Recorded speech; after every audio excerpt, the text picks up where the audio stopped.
Hello there, minions. How are you doing? I'm doing fine. uh, I have been doing some stuff in my MinionCraft. Diggity, diggity, diggity. Rakito put this down here last night. Got a wither skull from the hoobity what's it. Alright. You know how I told you that there was... I think it's right about here. Yeah. There was monsters coming from inside the walls? Well, it turns out that there was actually a big cave in here. So I came in and lit it all up.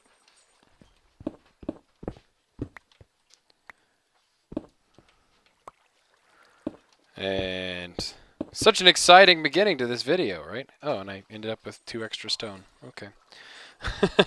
So yeah, I took care of that. Nothing new here. I put in a Cactus Farm. I realized that when I was getting to the completeness of my farms that I hadn't yet done a Cactus Farm, which is one of the simplest farms to do, especially if you do it in a manual way like this, versus doing a way like I did it in my single-player world, right, where I had the pistons on the side, breaking it off in the center, meaning you didn't have to replant. But that's a more complicated setup. The simple setup is just to have pistons underneath, not even sticky pistons because these have to grow on sand, and sand is affected by gravity. So they're just regular pistons push the sand up, and then it falls back down from gravity. And again, there is a manual step for replanting, but I mean, come on. How difficult is this, really? Doop-a-doop-a-doop-a-doop-a-doop.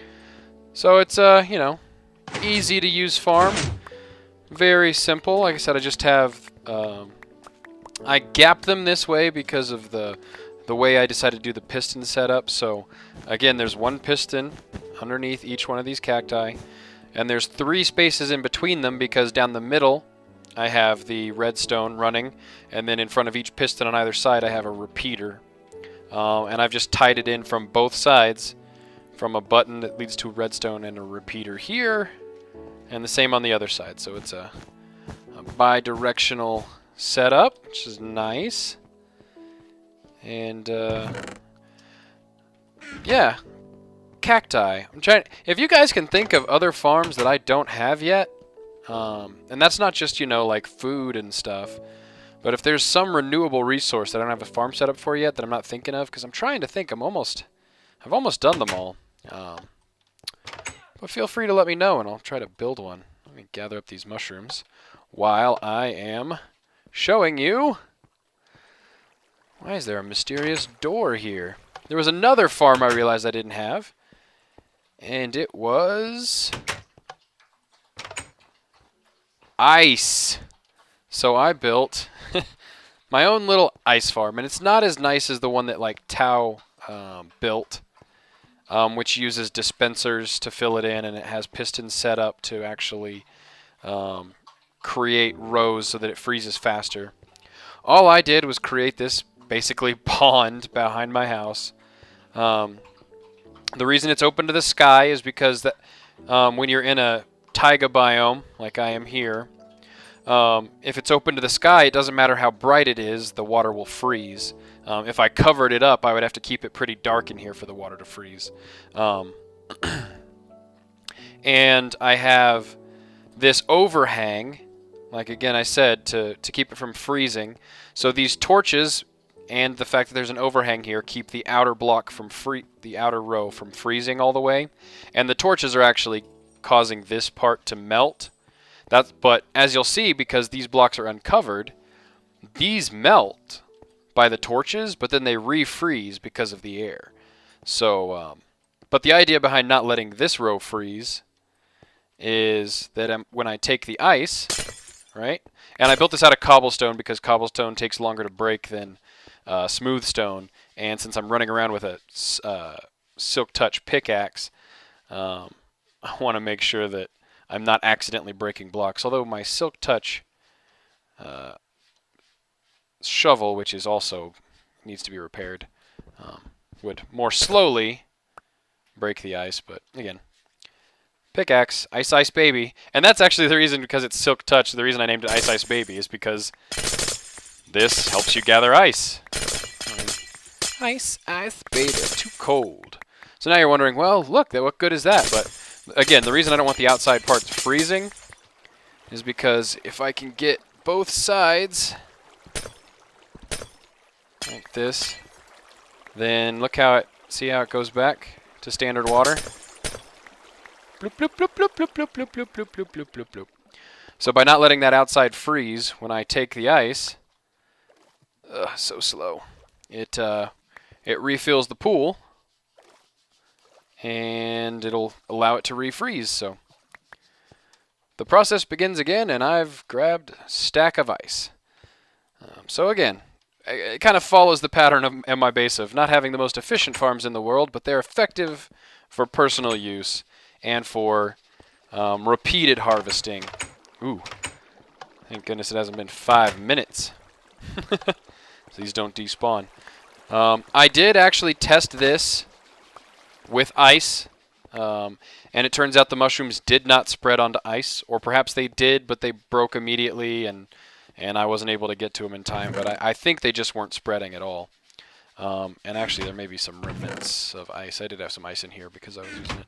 But I replaced this entire side, the tracks, with ice, and mushrooms were not growing on them, but they grew still significantly over here. So I can't use ice to speed up my return on the mushroom farm, which makes me sad. But didn't I have two? What did I do with that other stone block?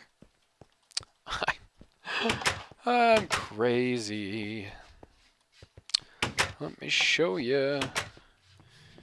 I might be able to come with a more efficient way to get around my lab here.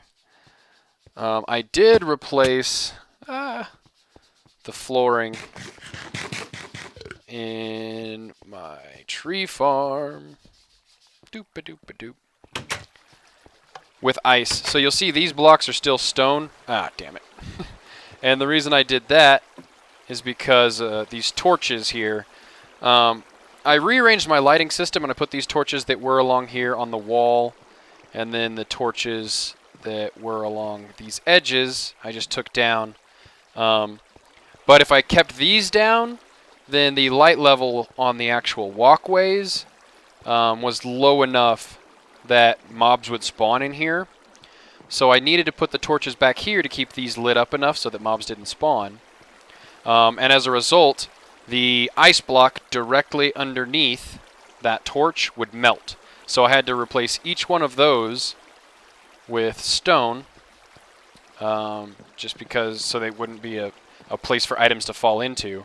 And it makes the return system with this being ice, look at how fast that goes. And it's just much faster. Did it get caught on? Oh, no, there it is. I probably ought to replace... That's a glitch. Sometimes when the item gets caught on one of these ladders, it actually glitches and thinks that it went all the way. Let me see if I can pick it up. Yep, see, it was actually right here. But the server kind of glitched and thought it had fallen in the track. But yeah, the return system now on the saplings and stuff is just much faster. Yeah, see how it hits the stone and slows down, but the return is still significantly faster than it was, which is good. And I don't need this one piece of stone. I don't want to carry it around with me. So yeah, and then there's one... God, 9 minutes.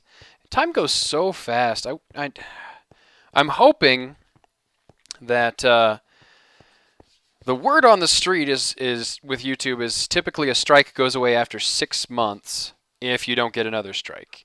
And my 6 months on my strike runs out here in about a week or two. Actually, I think it's like the 20-something, so about 2.5 weeks or so. And I'm hoping it's automatic and that my strike will expire so I can go back to uploading long videos. Because yeah, time flies, and I'm wasting time talking about it. But I created a fireworks shop. And this, as you can tell, it's pretty dim in here. Just because I didn't want to put too much recessed or, you know, dangling lighting in here, just because I like the look of this. But even though, like, here is a BL of 8, so a mob would be able to spawn here, except the floor is half slabs, so they can't spawn in here. And then on the edges where they could spawn, the block level is high enough. So yeah, part of the 1.4.6 update was fireworks. And oh, even though I don't have enough time to talk about it, 1.5 is going to be the redstone, quote-unquote redstone update for Minecraft, which is going to have hoppers and redstone blocks and all kinds of cool stuff. It's going to be so neat. I can't wait. There's already a snapshot out that has stuff to play with, but I'm not putting a snapshot on the server, and I'm not going to play with it until it's got at least some bug fixes and functionality implemented. But anyway, fireworks is in, and so I set up this fireworks system. And there's the different components, the dyes that let you pick the color, and I just basically set these up as random dye generators. So I've got at least one dye of every color. So there's 16 dyes, and there's 18 possible spots in a dispenser, so one's open. So 8 and 8, and I pick, give me a dye. Looks like I got a red, and I did put a little bit of diamond in here, but I'm not going to use it right now. Give me some twinkle for some glowstone. Let's do it a star-shaped. You can only pick one shape, but you can pick multiple colors, so I can actually make this red, and it looks like that was gray, and then we'll do a fade to green, and then you can add one or both of these effects, the twinkle or the trail. And then this gunpowder is what actually makes it to the charge. So if we combine the charge with the glowstone, which gives it the twinkle, red, which gives it a color, and we'll make it gray, so it'll be red and gray, right? And then the gold nugget will give it the star shape. Then we can create that firework star, and then when we combine that with green, then it will fade to that color. So now I got a firework star that is star-shaped, red and gray, fades to lime, and has a twinkle effect. All right? And then if I want to build a rocket, then there's 3 powers of rocket, and they determine how far the rocket goes in the air before bursting. For demonstration purposes, I'll do a power 2 rocket. So it gives me 2 gunpowder. And then paper allows me to build the rocket. So we combine paper and 2 gunpowder to build the rocket. And there's currently a bug in 1.4.6. I haven't taken the patch version yet to fix it, where if you do it without a firework star and you launch it, it will crash the server. But I combine it with the firework star, and it makes a rocket. Flight duration 2 with the firework charge I just showed you. And then I've created these chests to be able to store the different firework stars that I create, as well as finished rockets that I've created. So actually, I think I just did these as just examples. So we'll take those and go launch them real quick, hopefully before I'm out of time. I may have to cut this part out just so I can get to the surface fast enough to show you. I got this lit up well enough. I should be relatively safe. But let's watch a couple of these fireworks, and then we'll call it good. So what do we got? This is the one that we created. See what I mean? How sometimes it kind of like hangs there? Okay. So red and gray fade to lime. That's the one we just created. Large ball, yellow, twinkle. Star-shaped, yellow, brown, fade to white. Yeah, so we'll just launch a couple of these. So let's do this one. This is going to be flight duration 2, star-shaped, yellow and brown. So that'll be the color it is when it bursts. And it will fade to white.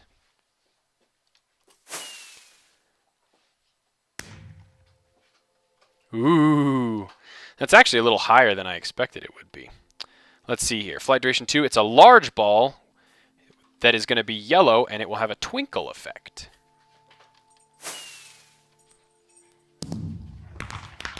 Ooh.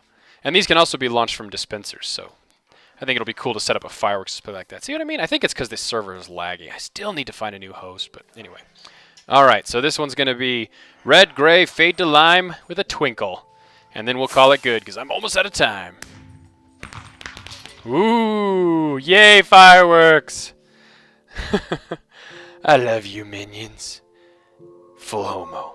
See you later.